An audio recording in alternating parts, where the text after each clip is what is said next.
رب اعوذ بک من همزات الشیاطین واعوذ بک رب یحضرون بسم اللہ الرحمن الرحیم الحمد للہ وسلام علی عبادہ الذین اصطفیٰ ولعنۃ الدائمۃ الباقیۃ علی اعدائہم اجمعین من الآن الی قیام یوم الدین اما بعد اوصیکم ونفسی بتقوی اللہ وقال علی بن ابی طالب علیہ الصلاۃ والسلام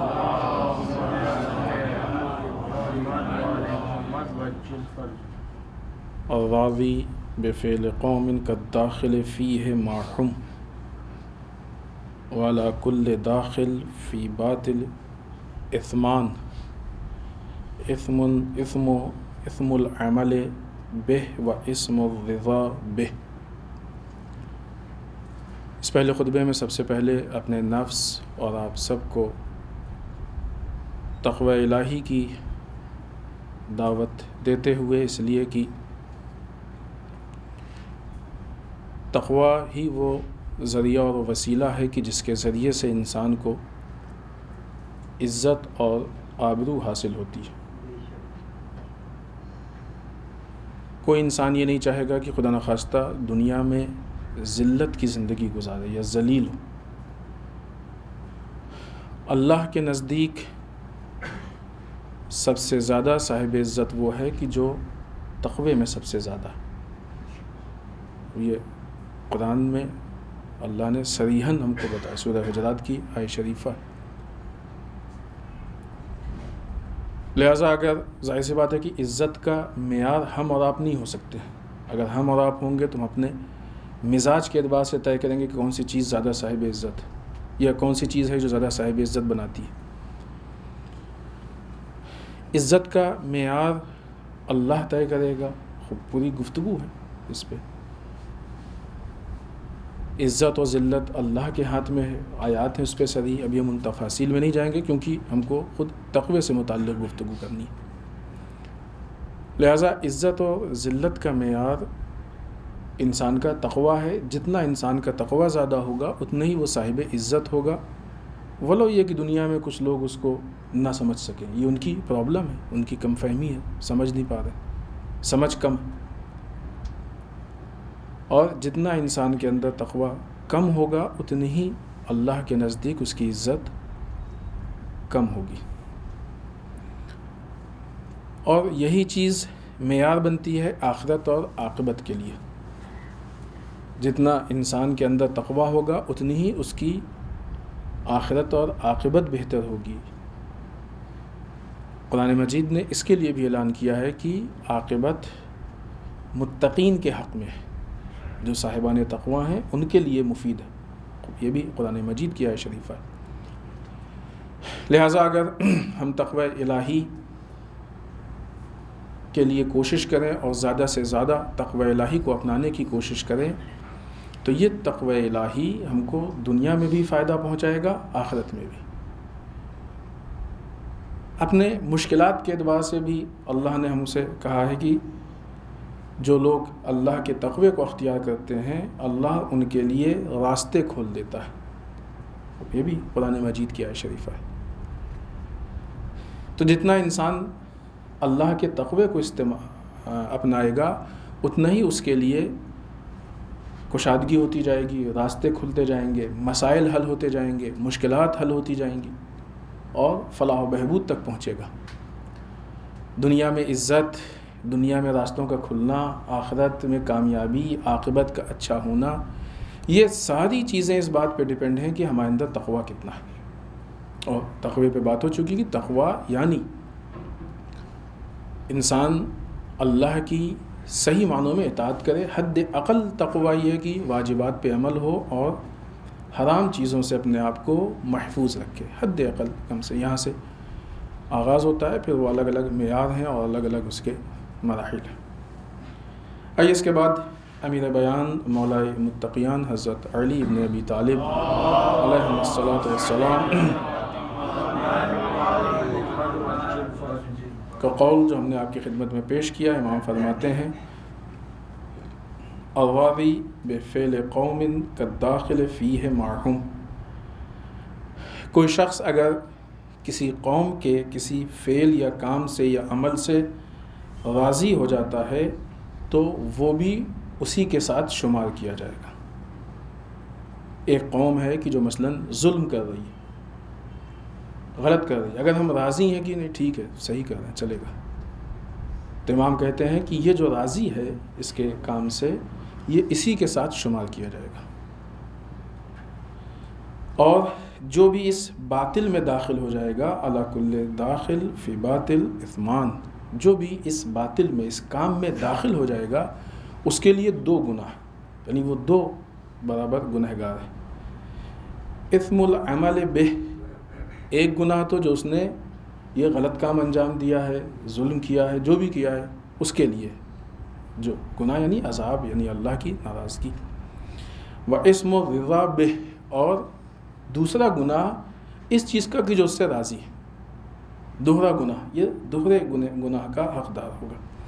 تو واقعی یہ ایک ایسا معاملہ ہے کہ جو انسان کی جو اجتماعی زندگی ہے، سوشل لائف ہے، اس کے لیے بہت زیادہ اثر انداز ہے. اجتماعی زندگی کا کوئی بھی کام ایسا نہیں ہے کہ جس کے لیے ہم یہ کہیں کہ ہماری ذات یا ہماری پرسنل لائف سے بہت زیادہ متعلق نہیں ہے. کہیں نہ کہیں ڈائریکٹ انڈائریکٹ کچھ نہ کچھ اس کا اثر ہوتا ہے. لیکن اگر اجتماعی زندگی ہے تو بہرحال اس کی اہمیت زیادہ بڑھ جاتی ہے، زیادہ وہ اثر انداز ہوتا ہے. اگر ایک معاشرہ خراب ہو گیا تو ہم یہ نہیں کہہ سکتے کہ ہم ٹھیک ہے معاشرہ خراب ہے لیکن ہم تو صحیح رہ سکتے ہیں، نہیں، اس کا اثر ہمارے اوپر پڑے گا. تو بہرحال انسان کی سوشل زندگی کا ایک بہت اہم مسئلہ ہے کہ جس کی طرف امام اشارہ کر رہے ہیں اور ہم کو متوجہ کرنا چاہ رہے ہیں کہ جو شخص بھی کسی قوم کے غلط کام سے راضی ہو جائے وہ اس میں شریک سمجھا جائے گا. اور اگر وہ داخل ہو گیا اس کام میں تو 2 گناہ ہیں، ایک عمل کرنے کے لیے اور ایک راضی ہونے کے لیے. اور اگر شریک نہیں ہوا ہے تو ایک گناہ ہے صرف اس لیے کہ وہ اس سے راضی ہے. یہاں پہ سوال اس بات کا کہ خوب یہ کیسے ہو سکتا ہے کہ ایک انسان جو ہے، اور یہ سوال ہو سکتا ہے کیونکہ یہ بات کئی مرتبہ ہوئی ہے کہ جو لوگ گناہ دیکھ کے خاموش ہیں وہ بھی انہی کے ساتھ محشور ہوں گے. کربلا کے واقعے کو لے کے، بہت سارے دوسرے مسائل کو لے کے، تو بہرحال ایک سوال ہی اٹھتا ہے ذہن میں کہ ایسا کیسے ہو سکتا ہے کہ ایک آدمی نے کوئی گناہ نہیں کیا ہے پھر بھی وہ گنہگار ہوگا. خوب اس کے لیے علماء نے، بزرگان نے جو وجہ بتائی ہے وہ 2-3 وجہ ہیں، وہ ہم آپ کی خدمت میں بہت جلدی سے پوائنٹ ٹو پوائنٹ پیش کریں. سب سے پہلی دلیل اس پہ یہ ہے کہ جب انسان کسی بھی کام سے راضی ہوتا ہے، خوب یہاں پہ غلط کام کی بات چل رہی ہے، ظلم ہو رہا ہے راضی ہیں، غلط ہو رہا ہے ہم راضی ہیں، گناہ ہو رہا ہے ہم راضی. تو اگر ہم کسی بھی کام سے راضی ہیں تو راضی ہونے کا مطلب کیا کہ ہمارا دل اس چیز کو ایکسیپٹ کر رہا ہے، قبول کر رہا ہے، تبھی تو راضی ہیں.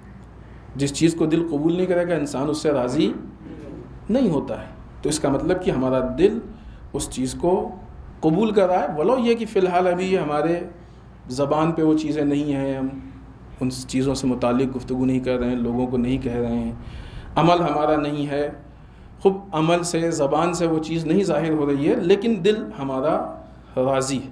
اور جب دل راضی ہے تو آہستہ آہستہ یہ جو دل کے اندر ایک غلط کام کا بیج پڑ گیا ہے یہ آہستہ آہستہ پیڑ کو، درخت کو نکالے گا.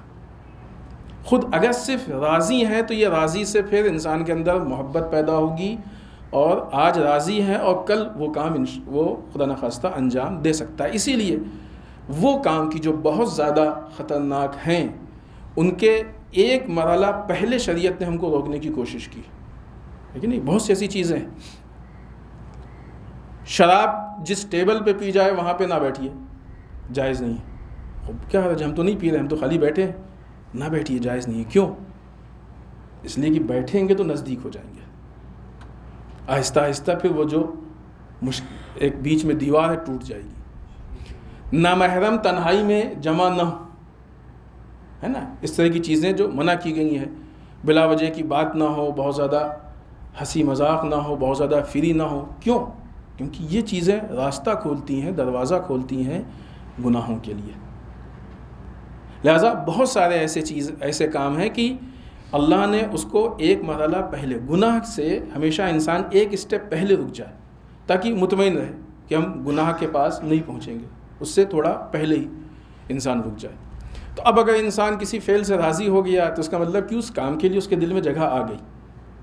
یہ جگہ آ گئی تو کبھی نہ کبھی پھر اس کے فعل تک، اس کے عمل تک یہ کام پہنچے گا اور دکھائی دے گا. ایک دوسری چیز کہ ایک انسان اگر کسی غلط کام پہ، کسی غلط چیز پہ راضی ہے، خاموش ہے، اس سے راضی، دل اس کا راضی ہے، تو اس کا مطلب یہ کہ اس غلط کام سے متعلق جو اس کے اوپر امر بالمعروف اور نہی عن المنکر کی ذمہ داری تھی وہ اس نے انجام نہیں دی. یہ تو خود گناہ ہے نا. امر بالمعروف نہی عن المنکر جو انسان پہ واجب ہے، اس پہ عمل کرنا چاہیے، لیکن وہ اس پہ عمل نہیں کر رہا. ایک واجب کو اس نے ترک کیا، ایک واجب کو اس نے چھوڑا. اور نہ صرف اتنا بلکہ جو اس کا اثر ہوتا ہے، جو نتیجہ سامنے آتا ہے، پھر وہ معاشرہ فاسد ہوتا ہے. معاشرہ جب فاسد ہوتا ہے تو یہ ایک انسان کے لیے نقصان دہ نہیں ہے، یہ پورے ماحول کے لیے نقصان دہ ہے، سب کے لیے نقصان دہ. یہی وجہ ہے کہ مولا کائنات نے بہت ناقہ سمود کے لیے بہت ہی کلیئر چیز پیش کی ہے، اور اس سے ہم اپنے زمانے کے حالات کو دیکھ کے بہت ساری چیزوں کو ہم طے کر سکتے ہیں کہ امام فرماتے ہیں انما عقر ناقۃ ثمود رجل واحد، یقیناً بالتحقیق ناقہ سمود کو صرف ایک شخص نے قتل کیا تھا. فَأَمَّهُمُ اللَّهُ بِعَذَابِ لَمَّا عَمُّوهُ بِالرِّضَا، لیکن اللہ نے جو راضی تھا پوری قوم پہ عذاب نازل کیا. ناقہ سمود کا قاتل ایک شخص تھا، عذاب پوری قوم پہ نازل ہوا. یہ مزاج پروردگار کو پہچانے. آج ہمارے معاشرے میں، ہمارے آس پاس کتنے ظلم ہو رہے ہیں. کبھی فلسطین کا مسئلہ، کبھی یمن کا مسئلہ، کبھی فلاں مسئلہ، کبھی فلاں. خود ہمارے ملک کے بہت زیادہ مسائل ہیں، بہت زیادہ معاملات ہیں، مشکلات. ہم لوگ بہت سے موقعوں پہ خاموش رہ کے سمجھتے ہیں کہ نہیں ٹھیک، ہماری تو کوئی ذمہ داری نہیں ہے. خوب یہ نہیں ہو سکتا کہ ہماری کوئی ذمہ داری نہیں. ہم اس سے باہر، خود خاموشی انسان کے راضی ہونے کی دلیل ہے. اور بہت ساری چیزیں ایسی ہیں کہ جو خاموش رہ کے انسان گناہوں میں ملوث ہوتا ہے، اچھائیوں سے دور ہوتا ہے، گناہ کو پرموٹ کرنے کا سبب بنتا ہے، رائج کرنے کا سبب بنتا ہے. قرآن مجید نے اس کے متعلق بہت ساری عبرتیں ہمارے سامنے پیش کی ہیں.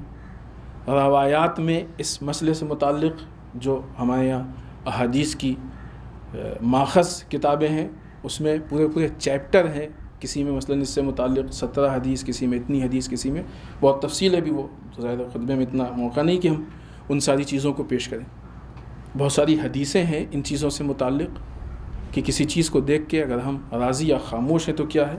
اور بہت واضح چیز کی اکثر ہم کربلا سے متعلق زیارت نامے میں پڑھتے ہیں وَلَعَنَ اللَّهُ أُمَّةً سَمِعَتْ بِذَلِكَ فَرَضِيَتْ بِهِ، اللہ کی لعنت ہو اس امت پہ کہ جس نے ان چیزوں کے بارے میں سنا اور راضی ہو گئے. یہ چھوٹی بات نہیں ہے کہ وہ لوگ کی جو سن کے راضی ہو گئے اور انہوں نے کوئی ریئیکشن نہیں کیا، ان پہ اللہ کی لعنت ہو. ایک روایت اور ہم آپ کی خدمت میں پیش کریں. امام علی بن موسیٰ رضا علیہ الصلوۃ والسلام کی روایت. امام فرماتے ہیں وَلَوْ أَنَّ رَجُلًا قُتِلَ بِالْمَشْرِقِ، اگر کوئی شخص مشرق ایسٹ میں قتل کر دیا جائے، فَرَضِيَ بِقَتْلِهِ رَجُلٌ بِالْمَغْرِبِ، اور ویسٹ میں رہنے والا اتنے بڑے فاصلے پہ کوئی انسان ایسا ہے کہ جو رہ رہا ہے اس سے راضی ہو.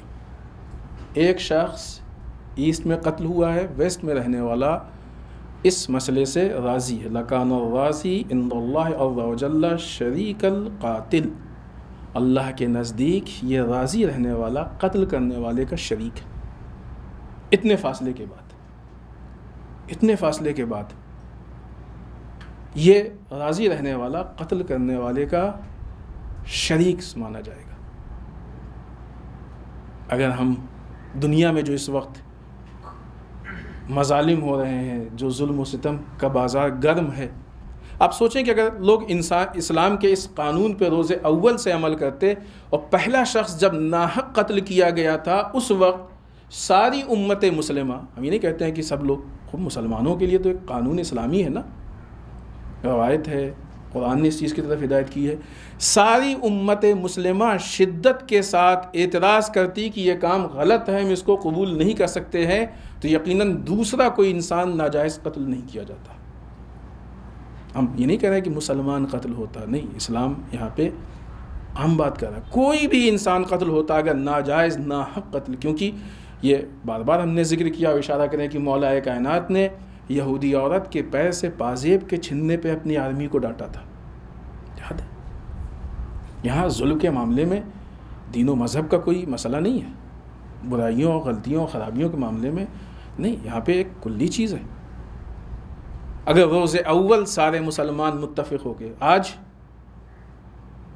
کس طریقے سے قتل عام ہوتا ہے بالخصوص مسلمانوں کا، ایسا لگتا ہے کہ مسلمانوں کی جان کی کوئی قیمت ہی نہیں ہے. جہاں بھی دیکھیے آپ، جس کا دل چاہتا ہے مسلمانوں کو کسی نہ کسی بہانے سے قتل کرتا ہے. خوب کیسے یہاں تک یہ ظلم، یہ جور، یہ مظالم، یہ اکبارگی ایک ساتھ یہاں تک نہیں پہنچ جاتے. بالآخر سننے والے، خاموش رہنے والے اس سے راضی ہیں، اپنی خاموشی سے انہوں نے سپورٹ کیا ہے، اس لیے ظلم اتنا مضبوط ہوا ہے. تو اس ظلم کو مضبوط کرنے میں سب کا ہاتھ ہوتا ہے. وہ بہت مشہور جملہ ہے اور اچھا جملہ ہے، حقیقت ہے کہ یزید بنتا نہیں ہے، بنایا جاتا ہے. یزید بنتا نہیں ہے. خود جو موجودہ حالات ہیں ہمارے یہاں کے سیاسی حالات آپ دیکھیں، روز اول سے لوگوں نے ان حالات کو نہیں محسوس کیا، لہٰذا آج اتنے خراب ہوئے. یہ اکبارگی تو نہیں ہوا اتنا. روز اول سے جب گجرات میں قتل عام ہوا تھا مسلمانوں کا، یہ چھوٹا مسئلہ نہیں تھا. اگر کسی قوم کی اس مسئلے پہ بھی آنکھ نہ کھلے تو اتنی مصیبت اس کا حق بنتی ہے. یہ عذاب الہی ہے. ہم یہ نہیں سوچیں کہ وہ ظالم ہے اور اللہ اس کو نہیں، ہم بھی تو راضی ہیں، اللہ ہم پہ بھی عذاب ہے. یہ آئندہ کے لیے عبرت ہے، یہ آئندہ کے لیے ہمارے لیے بہت زیادہ نصیحت، عبرت کہ ہم آئندہ کس طریقے سے زندگی گزاریں اور کیسے حق و باطل کے متعلق اپنی. اتنے سارے معاملات ہونے کے باوجود بھی جو ہے وہ مگر ایسا لگتا ہی نہیں کہ لوگوں کو کوئی اثر پڑا. ٹھیک ہے، ہم تو محفوظ ہیں نا. سب سے بڑی پرابلم اسی میں ہوتی ہے. لہٰذا بات کو ختم کریں کہ مولا کائنات بہت اہم مسئلے کی طرف اشارہ کر رہے ہیں اور اس کا تعلق انسان کی سوشل لائف سے ہے اور پورے معاشرے سے ہے. اس مسئلے پہ اگر عمل کیا جائے تو معاشرہ پاک صاف ہو جائے گا، معاشرہ خوبصورت ہو جائے گا، معاشرے کی خرابیاں، معاشرے کے مظالم، ظلم، ستم، یہ ساری چیزیں ختم ہو جائیں گی. کہ اگر کوئی انسان کسی قوم کے عمل سے راضی ہو جاتا ہے تو وہ اس کے ساتھ شمار کیا جائے گا. اگر راضی ہونے کے بعد وہ ان کا سپورٹ کرتا ہے تو 2 گناہ، نہیں کرتا کسی اعتبار سے سپورٹ تو حد اقل 1 گناہ کا تو مستحق ہے ہی وہ. بسم اللہ الرحمن الرحیم. انا اعطیناک الکوثر فصل لربک وانحر ان شانئک هو الابتر.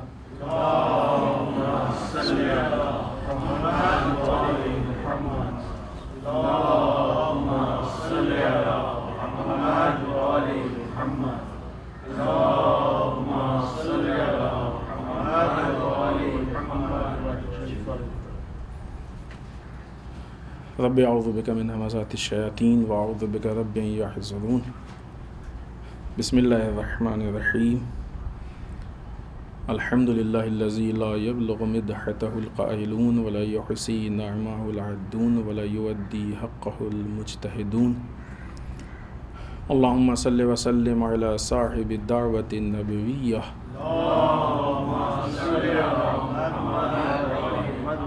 وصولۃ الحیدریہ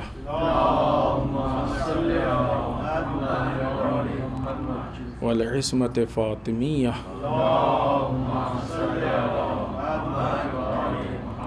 والحلم الحسنیہ والشجاعۃ الحسینیہ والعبادۃ السجادیہ والآثار الباقریہ والماثر الجعفریہ والعلوم الکاظمیہ والرضاء الرضویہ والجود التقویہ والنقاوة النقویہ والہیبۃ العسکریہ والغیبۃ الہیہ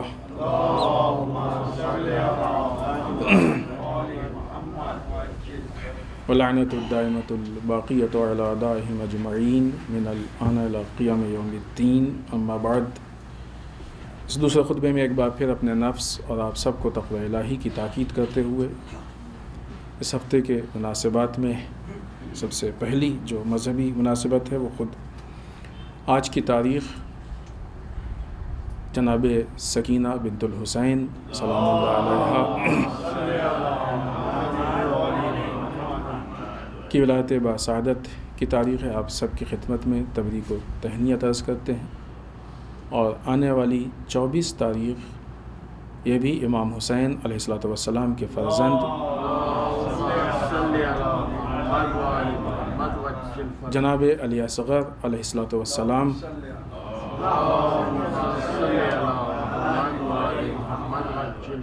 کے ولادت باسعادت کی تاریخ ہے۔ یقیناً کربلا ایک بہت عظیم درسگاہ کہ جہاں پہ بہت سارے درس ہیں کہ جو ہم کو ملتے ہیں۔ ان دو شخصیات سے البتہ کل کی گفتگو میں ہم نے بات عرض کی تھی کہ معرفت، قربانی، آج ایک نقطہ عرض کر رہے ہیں، استقلال، کسی بھی چیز کے لیے مستقل طور پہ مستقل مزاجی کے ساتھ یا قیام کرنا، استقامت، مضبوطی سے کھڑے ہونا، یہ کربلا سے کوئی سیکھے، اور بالخصوص ایسے ماحول میں جبکہ اس کمسنی کے عالم میں ان سارے مصائب و آلام مصیبتوں کے باوجود ان کے پیر نہیں ڈگمگائے۔ آج ہمارے معاشرے کی بہت بڑی پرابلم یہی ہے کہ انسان چاہتا تو ہے دین پہ عمل کرنا، اچھا بننا، لیکن ذرا سی مشکل سامنے آتی ہے، کبھی مثلا مال و دولت کی، کبھی یہ کہ لوگ کچھ کہہ دیں گے، ہمارے اعتبار سے کہیں بے عزتی نہ ہو جائے، ہمارے اعتبار سے یہ ہو جائے وہ ہو جائے، تو انسان اپنا راستہ چھوڑ دیتا ہے نا۔ استحکام نہیں ہے ہمارے عمل میں، مضبوطی نہیں ہے، کوئی بھی چھوٹی موٹی مشکل مصیبت آ کے اس کو توڑ دیتی ہے۔ لیکن اگر کربلا کے درس کو ہم دیکھیں، کربلا صرف ذکر کرنے کا نام نہیں ہے، کربلا اس ذکر پہ فکر کرنا چاہیے۔ آدمی سوچے کہ کربلا والوں نے کیا کیا، کیوں کیا، کس طریقے سے پیش آیا۔ تو اب اگر کربلا میں چھوٹے چھوٹے بچے، یقیناً اہل بیت کے گھرانے کے بچے تھے، اس میں کوئی شک نہیں، بہت باعظمت تھے، لیکن ایسا نہیں ہے کہ یہ چیزیں ہمارے لیے نمونۂ عمل نہیں ہو سکتی ہیں۔ خب یہ اس طرح کی باتیں ہوتی نا، وہ تو مثلاً امام تھے اور اہل بیت تھے، کہاں وہ کہاں ہم۔ خب یہ صرف انسان کو بیوقوف بنانے کی چیز ہے۔ یہ بات مشہور جملہ ہے یہ بھی کہ دنیا میں تو ہم یہی کہتے ہیں کہ کہاں امام کہاں ہم، اور آخرت کے لیے کہتے ہیں جہاں امام وہاں ہم۔ یہ کیسے ہو سکتا ہے؟ اگر دنیا میں کہاں امام کہاں ہم، تو آخرت میں بھی پھر یہی ہوگا، کہاں امام اور کہاں۔ اور اگر دنیا میں ہم یہ کوشش کریں گے نہیں، امام ہمارے لیے نمونۂ عمل ہے، آئیڈیل ہے، اہل بیت، تو جہاں وہ وہاں ہم، تو آخرت میں بھی اس کی جزا بھی یہی ملے گی۔ یہ تو چاہتے ہیں نا کہ ہم اہل بیت اطہار علیہ السلام کے قرب میں وہاں جگہ قرار پائے۔ تو یہ ایک بہت اہم درس ہے کہ جو کربلا سے حاصل کیا جا سکتا ہے۔ اس کے بعد آنے والی 25 تاریخ 7ویں امام موسیٰ کاظم علیہ السلام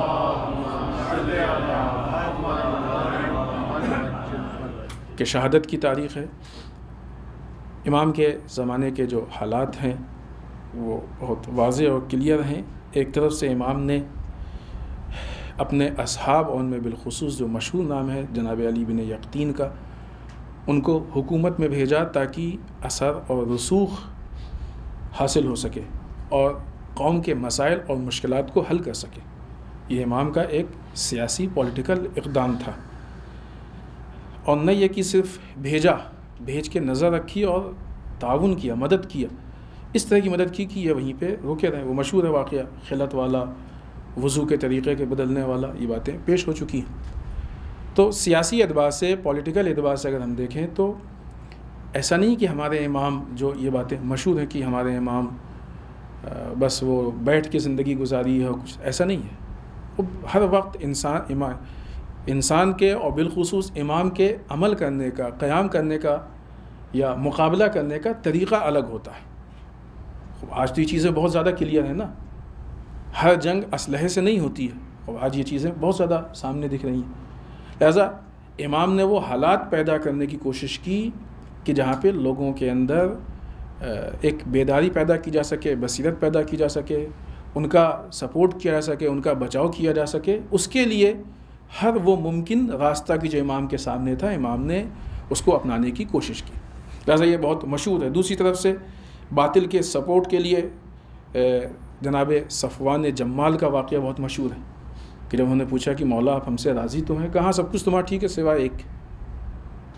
پریشان ہو گیا، مولا کیا، کون سی ہمارے اندر خرابی ہے، کمی ہے؟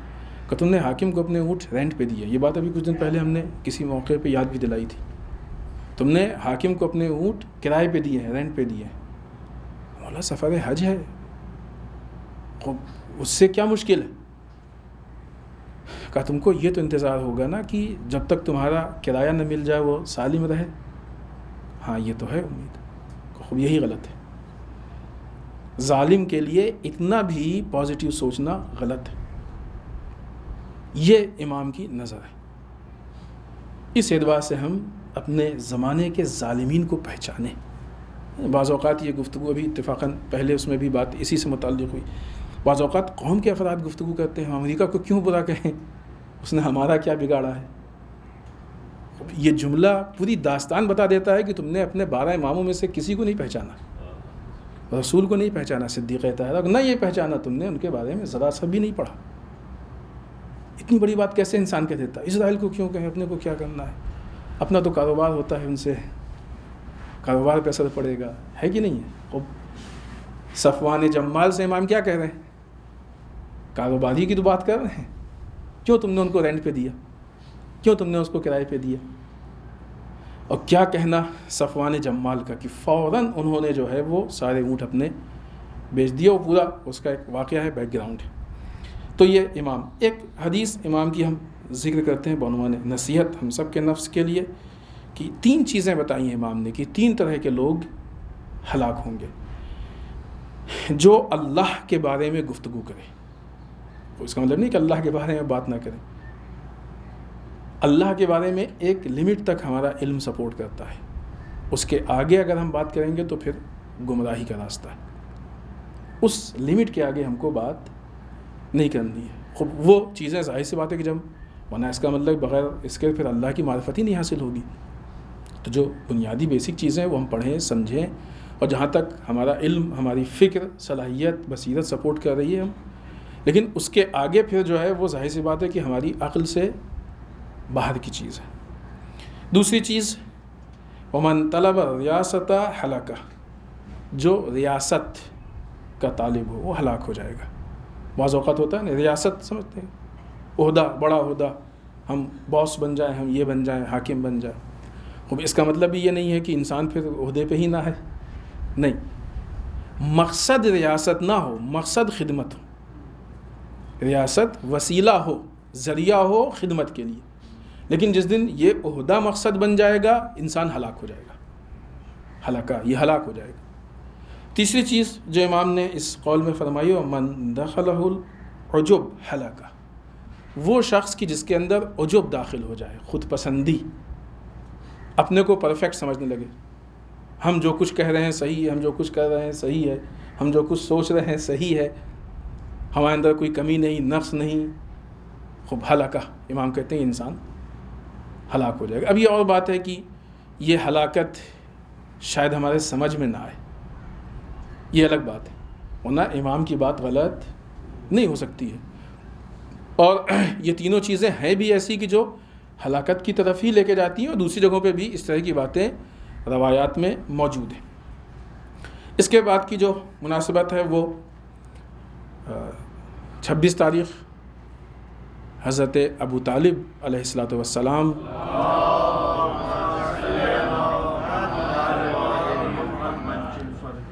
کہ وفات کی تاریخ ہے۔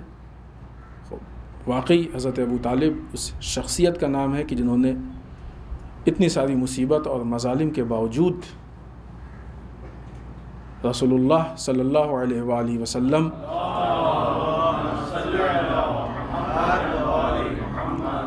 کا جو سپورٹ کیا ہے اور جو آپ کی مدد کی ہے، ہیلپ کی ہے، واقعی بے مثال ہے، بے نظیر ہے۔ اس کی مثال معاشرے میں ملنا مشکل ہے، اور بہترین مثال قائم کی ہے۔ بعض اوقات دنیا کی کچھ چیزیں ہوتی ہیں نا کہ دنیا کہتی ہے کہ آپ بڑھیں، لیکن اسلام کہتا ہے کہ نہیں، آپ کو اطاعت کرنی ہے۔ جناب ابو طالب کی جو رشتے کے اعتبار سے بڑے تھے، لیکن اپنے بھتیجے کو فالو کر کے بتا دیا کہ انسان کے اندر جو صلاحیتیں ہوتی ہیں وہ اس کو بڑا اور چھوٹا بناتی ہیں۔ یہ دنیاوی جو اعتبارات ہیں اور دنیاوی معیار، یہ انسان کو چھوٹا اور بڑا نہیں بناتے ہیں، اور انسان کی فلاح و بہبود اسی میں ہے، انسان کی کامیابی اسی میں۔ بالفرض نعوذ باللہ استغفر اللہ کا جناب ابو طالب استغفر اللہ اس اکڑ میں بیٹھ جاتے، میں تو چچا ہوں، میں کیوں اپنے بھتیجے کی بات مانوں؟ کیا حشر ہوتا؟ بعض اوقات یہی تو مسائل پیش آتے ہیں نا، میں کیوں اس کی بات مانوں، میں کیوں کروں، میں یہ کیوں کروں، مشکلات پیدا ہوتی ہیں۔ لیکن جناب ابو طالب نے بتایا کہ نہیں، جو سسٹم ہے یہ سسٹم کو فالو کرنے میں سب کی بھلائی ہے۔ در واقع یہ تصور بھی غلط ہے، اطاعت تو اصل اللہ کی ہے، اصل ولی تو ہمارا اللہ ہے، رسول کی ذات وہ ہے کہ جو ہم کو اللہ تک پہنچا رہی ہے، ائمہ کی ذات وہ ہے جو رسول تک پہنچا رہی ہے۔ اس میں کوئی شک نہیں کہ یہ وہ ذوات ہیں کہ جو مرتبے کے اعتبار سے، معنوی اعتبار سے نہ یہ کہ ہم سے بڑے ہیں، اتنے بڑے ہیں کہ کوئی قیاس نہیں ہو سکتا، لیکن اس کے باوجود ان کا کمال، ان کا حسن یہ ہے کہ یہ ہمارے اور اللہ کے بیچ میں وسیلہ اور ذریعہ۔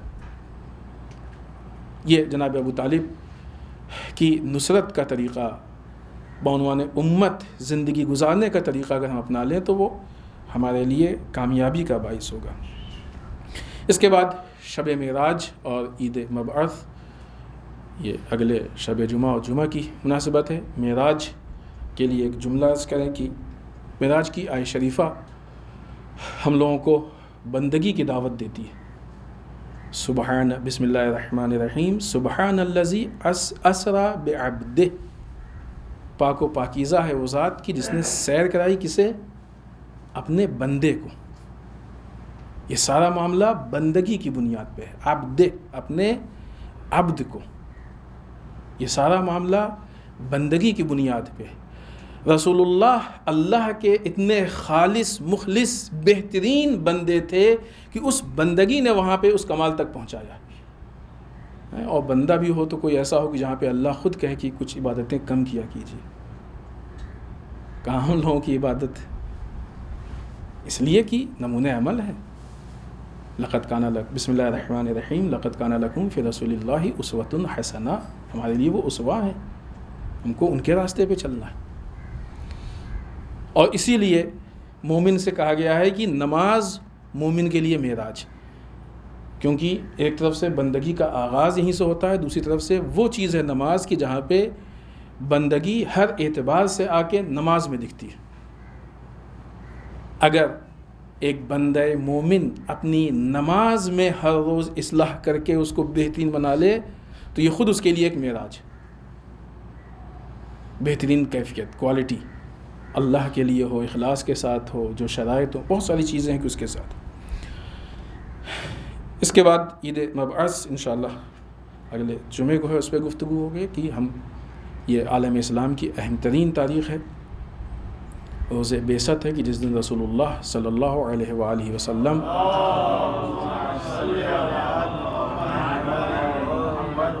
کو مبعوث برسالت کیا گیا ہے، یعنی آفیشلی طریقے سے آپ کی وہ رسالت کے لیے آپ کو مبعوث کیا گیا ہے، اور اس کے اہداف، مقاصد، وہ ساری چیزیں ہیں کہ جو ہمارے لیے اہم ہیں. عالم اسلام کی بڑی عیدوں میں سے ایک عید ہے.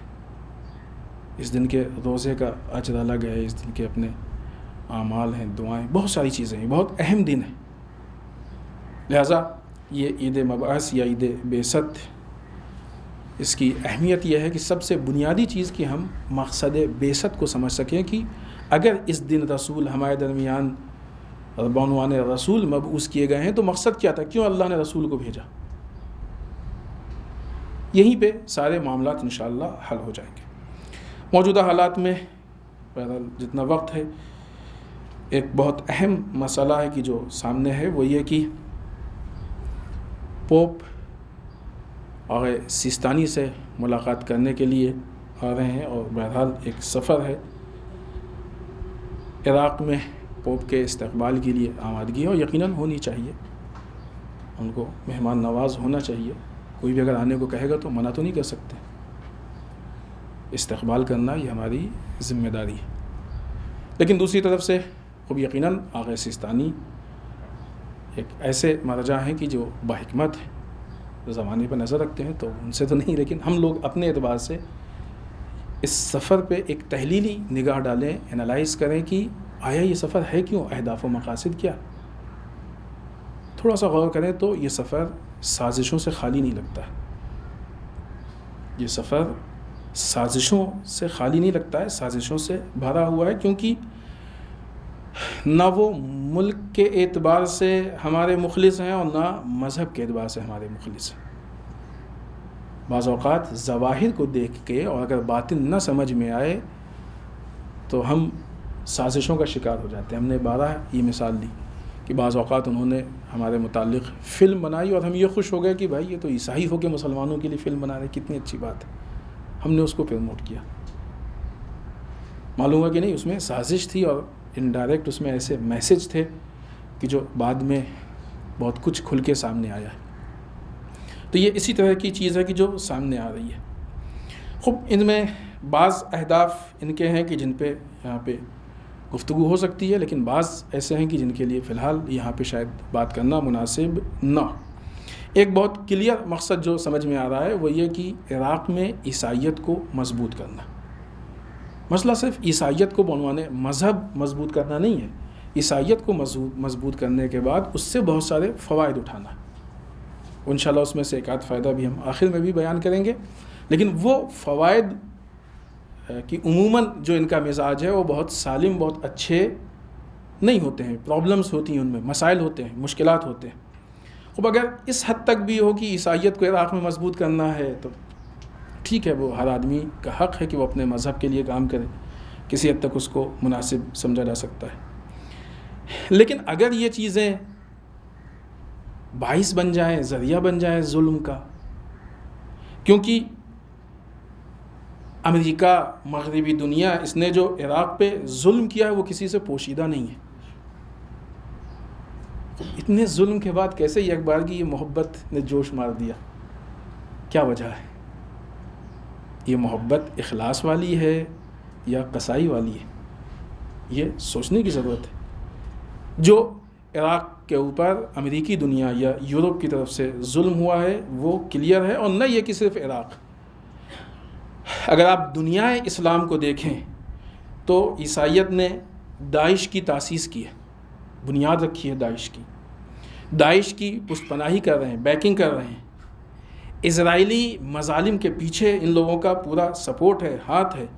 اور ابھی بھی باوجود اس کے کہ داعش کو نیست نابود کر دیا گیا، ختم، لیکن یہ اس کو ختم نہیں ہونے دے رہے ہیں. پھر ہر کچھ دنوں بعد بچے کچھ ایک آدھ کو جوڑ کے اور کہیں سے کیا کر کے اور پھر ایک نیا شگوفہ چھوٹتا ہے اس کو ختم، کیونکہ انہوں نے محنت کی اس کے پیچھے، اتنی آسانی سے یہ قبول نہیں کر سکتے کہ ختم ہو گیا یا ختم نہیں ہونے دے سکتے۔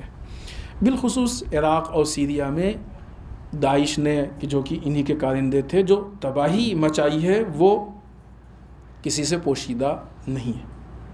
تو یقیناً ان سارے مظالم کے بعد اگر یہ سفر ہوتا ہے تو ہمیں تو لگتا ہے کہ سب سے پہلے ان کو آ کے ان سارے مسائل کی اصلاح کرنی چاہیے، جو اب تک ہوا ہے اس کی معذرت، بھرپائی، آئندہ سے نہ ہونے کے لیے مخلصانہ کوشش، کاوش، یہ ساری چیزیں ہونی چاہیے۔ تب سمجھ میں آتا ہے کہ ہاں یہ سفر کسی حد تک جو ہے وہ اخلاص، اور سب سے بڑی چیز جو ایک چیز سمجھ میں آ رہی ہے اس سے، در واقع یہ سفر ایک سافٹ ویئر کا حصہ ہے، ایسا لگ رہا ہے۔ ظاہر سی بات ہے ساری چیزیں انالائز ہیں، تحلیل، اس اعتبار سے کہ عراق جب سے مستقل ہوا ہے، امریکہ کی اور مغربی دنیا کی یا اسرائیل کی بھرپور کوشش ہے کہ عراق کے استقلال کو ختم کیا جائے۔ جس طریقے سے پہلے امریکہ کا پورا ہولڈ تھا، اس کے حساب سے سب کچھ ہوتا تھا، چاہتے ہیں کہ پھر ہمارے ہاتھ میں واپس آئے۔ اس استقلال کو ختم کرنے کے لیے یہ مختلف طریقے سے انہوں نے اس بیچ بہت سارے حملے کرائے، حکومت کو گرانے کی کوشش کی، بدلوانے کی، الیکشن میں مداخلت، یہ وہ، ایک آپ دیکھیں سیاسی اعتبار سے بہت بڑی دنیا ہے، ایک پورا زمانہ ہے کہ جو ان چیزوں کے ساتھ گزرا۔ انہوں نے یہ صرف اتنا کیا ہے، ان کو جب یہ محسوس ہوا کہ عراق کے استقلال میں ایران کا سپورٹ ہے تو ایران سے جدا کرنے کے لیے بہت ساری کوششیں کی ہیں، ایران سے الگ کرنے کے لیے بہت ساری کوششیں کی ہیں۔ الحمدللہ یہ ساری کوششیں ان کی ناکام ثابت ہوئی ہیں اور استقلال عراق کا پہلے کی بنسبت اور بہتر سے بہتر ہوتا جا رہا ہے۔ تو عین ممکن ہے کہ یہ سفر شاید ایک ایسی سازش ہو کہ اب تک جو استقلال پہ حملے ہوئے ہیں عراق کے اور ناکام ثابت ہوئے ہیں، تو یہ ایک حملے کا نیا طریقہ جو یہ چاہے کہ مثلاً عراق کو، اس کے استقلال کو ختم کریں۔ اب ظاہر سی بات ہے وہ ساری چیزیں یک بارگی تو نہیں ہوتی شروع سے۔ ایسٹ انڈیا کمپنی یہ کہہ کے تو نہیں آئی تھی کہ ہم ہندوستان کو غلام بنانے آئے، وہ تو یہ کہہ کے آئے تھے کہ ہم بزنس کرنے آئے، لیکن بعد میں معلوم ہوا کہ ان کے اہداف کیسے ہیں۔ تو یہ کبھی بھی اپنے اہداف کو بیان نہیں کرتے، ہمیشہ بہت خوبصورت بنا کے پیش کرتے ہیں، لیکن اندر جو ہوتا ہے وہ غلاظت۔ لیکن یقیناً سستانی وہ صاحب نظر مرجع ہے کہ وہ ان ساری چیزوں کو ہمارے جیسے طالب علموں سے کہیں بہتر سمجھتے ہیں، کوئی قابل قیاس گفتگو نہیں ہے۔ لہٰذا جس خوبصورتی اور حسن کمال کے ساتھ جو ہے وہ ان سارے معاملات کو ہینڈل کریں گے، اس اعتبار سے ملک اور قوم انشاءاللہ دونوں محفوظ رہیں گی۔ وقت ختم ہو گیا، لہٰذا ایک جملے کہ وہ جو پروٹیسٹ چل رہا ہے کسانوں کا، جو کہ در واقع کسانوں کا نہیں ہے، ہندوستانی عوام کا ہے، وہ پروٹیسٹ الحمدللہ کہ دن بدن مضبوط ہوتا جا رہا ہے، لیکن یہ سن کے بیٹھ جانا کہ مضبوط ہو رہا ہے یہ اطمینان کے لیے کافی نہیں۔ ہم سب کی ذمہ داری ہے کہ ہم اس میں اپنا رول بتائیں کہ ہمارا رول کیا ہے، جتنا ہمارے لیے جیسا جس حد تک ممکن ہو ہم اس کا سپورٹ کریں اور اس کو مضبوط بنائیں، تاکہ اپنے ملک کے تحفظ میں، اس کی حفاظت میں ہمارا بھی ایک کوئی رول یا ہمارا بھی کوئی کردار ہونا چاہیے کہ جو کہ ہماری ذمہ داری ہے۔ آخر میں بارگاہ پروردگار میں دعا کرتے ہیں پالنے والے ہم سب کو اعمال صالحہ کی توفیق عنایت فرمائے، بار اللہ اعمال قبیحہ سے محفوظ رکھے، پالنے والے ہمارے گناہوں کو بخش دے، بار اللہ ہمارے مرحومین کو بخش دے، پالنے والے اسلام و مسلمین کی حفاظت فرمائے، بار اللہ دشمنان اسلام کو نیست و نابود کر دے، پالنے والے ہمارے علماء کا سایہ ہمارے سروں پہ باقی رکھے، بار اللہ رہبر و مراجع کو طول عمر عنایت فرمائے، بار اللہ ہمارے امام کے ظہور میں تعجیل فرما، ہمیں ان کے اعوان و انصار میں شریک ہونے کی توفیق عنایت فرما۔ ربنا تقبل منا انک انت السمیع العلیم۔ بسم اللہ الرحمن الرحیم۔ قل هو اللہ احد اللہ الصمد لم یلد ولم یولد ولم یکن له کفوا احد۔